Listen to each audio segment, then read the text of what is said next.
Pare,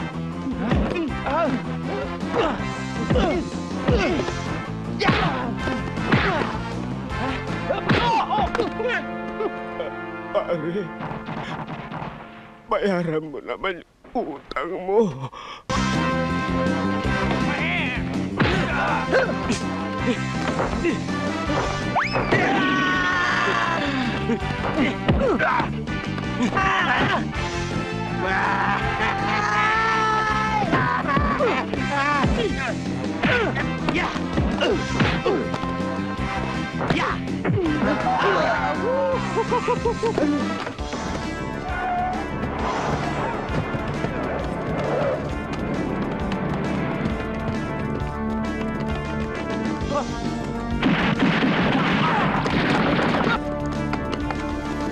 Mga apo, dito muna kayo ha, at tutulungan namin ng nanay nyo.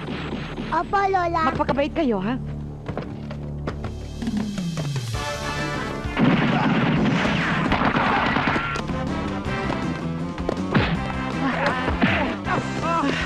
Pare, bayad mo! Busin nga dyan!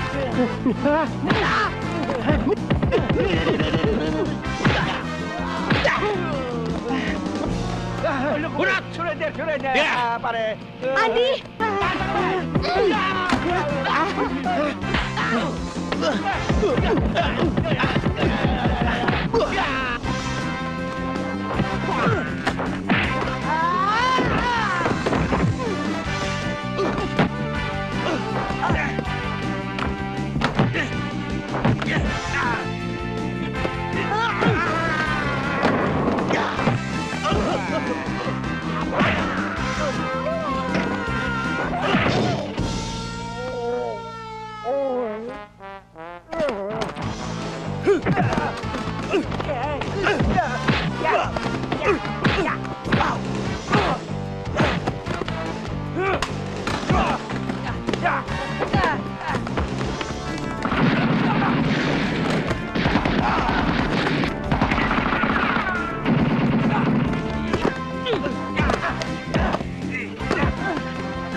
Pare, bayaran mo naman yung utang mo. Pambili ng gamot sa bukol. Now, sige na! Hoy, tayo dyan! Sumama kayo sa akin! Tayo sabi! Hindi ako kasal eh. Bakit? Sige na! Hiningin lang ako eh. Sige na! Pare, bayaran mo yung utang mo. Sige na! Karamangan, gamay lang ako dito eh. Sige, sige! Doon!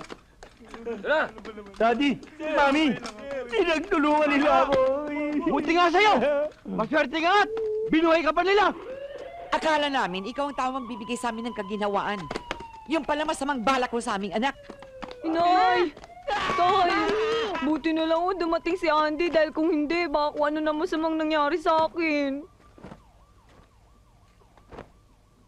Nay? Nasaan nga pala si na Kuya Uzi?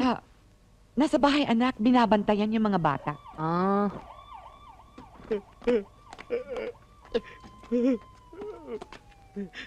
Ne, sabihin mo naman sa tatay mo, bayaran naman ako. Bakit? Ano bang pagkakautang nila sa'yo? Pinagsasakyan nun ng mga batang ito yung tricycle ko, tapos sinakyan ito. Tingnan niyo nangyari sa akin, tapos hindi ako binayaran. Pag-uusapan mo na yung tatay mo. Para bayaran mo naman ako. Lopez, sabi ni Kapitan, ikaw daw mag-imbestiga nung nakawan doon sa labas. Chip, anong nakawan yun? Yung nakaparadong tricycle, ninakaw daw.